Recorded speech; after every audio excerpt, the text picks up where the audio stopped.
अंतर्राष्ट्रीय योग दिवस पर जगह जगह कार्यक्रम हो रहे हैं, लेकिन यहां पर इस बार कार्यक्रम वर्चुअली हो रहे हैं। इस बीच हरियाणा के मुख्यमंत्री मनोहर लाल खट्टर भी एक कार्यक्रम में जुड़े हुए हैं। वर्चुअली ये कार्यक्रम आयोजित किया जा रहा है। सीधी तस्वीर आप देखिए, क्या कुछ कह रहे हैं वो भी सुनते हैं। और योग को न केवल शरीर के साथ बल्कि मन और बुद्धि इनके साथ जोड़ करके और इस क्रिया को आगे संचालित किया है, जिसका बहुत लाभ हुआ है। मैं आज योग के विषय पर तो अधिक बोलने का अधिकारी इसलिए नहीं हूं कि प्रधानमंत्री जी ने बहुत कुछ कहा है। मैं तो इतना ही बताऊंगा कि इस योग की विधा को लेकर हमने हरियाणा में क्या क्या प्रयास किए हैं। हरियाणा में हमने योग को आगे बढ़ाने के लिए योग आयोग का गठन किया है।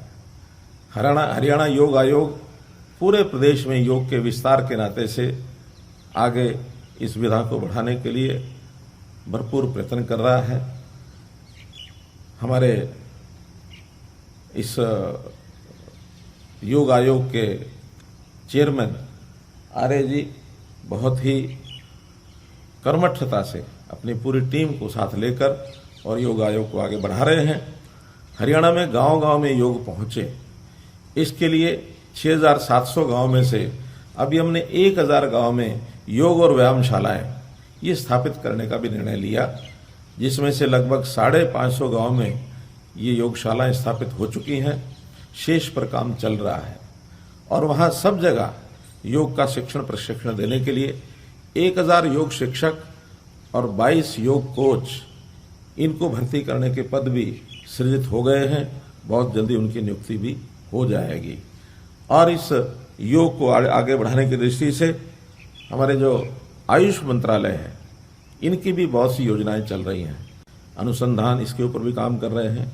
हमारा जो योग आयुष विश्वविद्यालय है, पहला विश्वविद्यालय देश में आयुष विश्वविद्यालय भारतवर्ष के अंदर बना है। भारतवर्ष का जो पहला विश्वविद्यालय हरियाणा में बना है, उनका भी इस ओर काफी ध्यान है। इस ओर वो आगे बढ़ा रहे हैं चीजों को।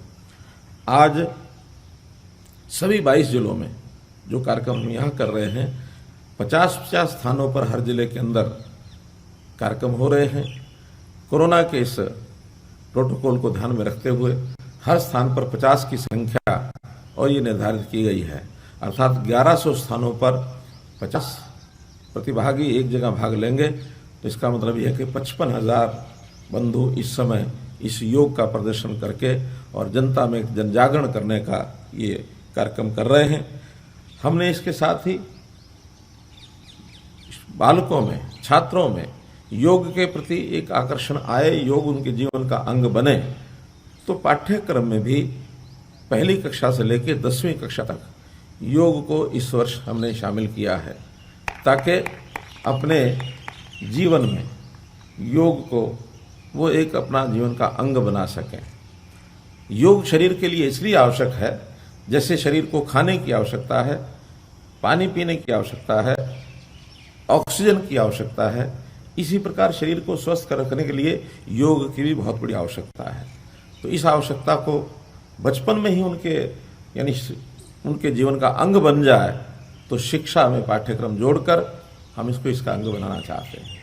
हम चाहते हैं कि हरियाणा में प्रतिदिन लाखों संख्या में, चाहे पुरुष हो, महिलाएं हों, बच्चे हों, वृद्ध हों, सब योग करें। क्योंकि योग, प्राणायाम, खेल ये ऐसी चीजें हैं जो शरीर को न केवल स्वस्थ रखते हैं बल्कि उसको प्रसन्नचित्त भी रखते हैं। प्रसन्नचित्त रखने से ही हमारे जीवन की जो सुबह से लेकर शाम तक काम करते हैं, जो तनाव आता है, जो शरीर, जो मानसिक कलह भी कई बार शुरू हो जाती है, इससे छुटकारा मिलता है। हमारा मन संतुलित रहता है।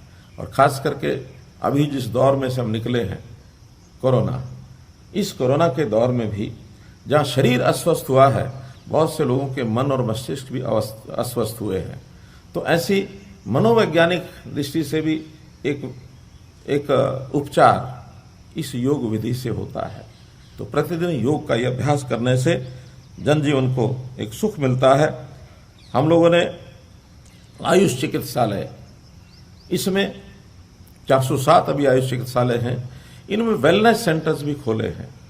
जैसा आज प्रधानमंत्री जी ने बताया कि इस बार का थीम योगा फॉर वेलनेस ये रखा गया है।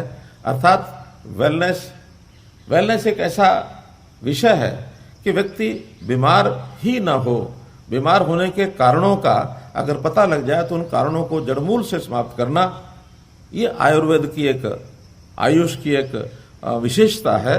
तो हम लोग इन औषधालयों में वेलनेस सेंटर्स की जो बनाने की प्रक्रिया चला रहे हैं, उसमें गांव-गांव में, शहरों में, मोहल्लों में सब लोग आकर के अपने जो प्रारंभिक उनकी कोई भी बीमारी है, कोई तकलीफ है, कोई अस्वस्थ होने का जो कारण है उनको पता लगता है, तो आयुष के माध्यम से उसको वहीं रोक लेना, उसको उसकी जड़ को समाप्त करना, ताकि कोई बीमारी हमें क्रोनिक डिजीज की तरफ आगे लेके न बढ़े। तो इस प्रकार से इन चीज़ों का उपयोग हम कर रहे हैं। इसमें हमारे खान पान का भी विशेष प्रशिक्षण दिया जाता है कि व्यक्ति का खान पान कैसा होना चाहिए, उसके लिए उसके जो हैबिट्स हैं, उन हैबिट्स को भी ठीक रखने के लिए इस आयुष विभाग की ओर से पाठ्यक्रम तय किए गए हैं। हमारे देश का जैसा वायुमंडल है, जैसा भौगोलिक स्थिति है, जैसा रहन सहन है, उसके हिसाब से खान पान का भी एक ठीक संतुलित संदर्भ उसके अंदर बताया जाता है, ताकि व्यक्ति का जो जीवन है वो सुखी रहे। तो मित्रों, इस अवसर पर मैं बहुत अधिक न कहते हुए इतना ही कहूँगा कि अपना योग बने निरोग। एक सूचना मुझे और देनी है कि आज 21 जून को प्रधानमंत्री जी ने एक आह्वान किया था कि जैसे कोविड-19 का वैक्सीनेशन का जो अभियान चल रहा है, तो आज के दिन से एक मेगा वैक्सीनेशन, इस कार्यक्रम को हम शुरू कर रहे हैं। हरियाणा में आज के दिन 2.5 लाख लोगों को वैक्सीनेशन का टीका लगाने का, और ये मुफ्त होगा आप सबके लिए, किसी को कोई उसका पैसा नहीं देना होगा। सभी प्रदेशों को अब ये मुफ्त में टीके उपलब्ध कराए जा रहे हैं। तो इसलिए आज के इस मेगा वैक्सीनेशन में 2.5 लाख लोगों को जो है वैक्सीनेशन करने का जो लक्ष्य रखा है, निश्चित उसको हम पूरा करेंगे। और मैं आप सभी को इस कार्यक्रम के माध्यम से अपील करता हूं कि वैक्सीनेशन अभियान में बढ़ चढ़ करके भाग लें। प्रदेश का हर नागरिक वैक्सीनेशन की 2 डोज अंतराल के बाद जितना निश्चित है, उसके बाद उसको लगाने के लिए और आगे आए, ताकि हमें इस प्रकार का जो एक कोरोना वायरस जो फैला हुआ है वो आगे, हालांकि दूसरी हमारी जो लहर ये अभी चल रही है, इससे हम निजात पा रहे हैं। बहुत कम संख्या उसकी अब एक्टिव केसेस की बची है, प्रतिदिन पॉजिटिव भी 100 के आसपास ही अब केसेस आते हैं। ये और समाप्त हो और आगे किसी प्रकार की जो तीसरी लहर का अंदेशा जताया जा रहा है, उससे हम बचें और अपने जीवन को स्वस्थ होकर के, सुखी होकर के और हम आगे बढ़ें। इतना ही विषय कहते हुए बहुत बहुत धन्यवाद। तो आज का दिन बेहद खास है। एक तरफ योग और दूसरी ओर आज से मेगा वैक्सीनेशन की शुरुआत की जा रही है।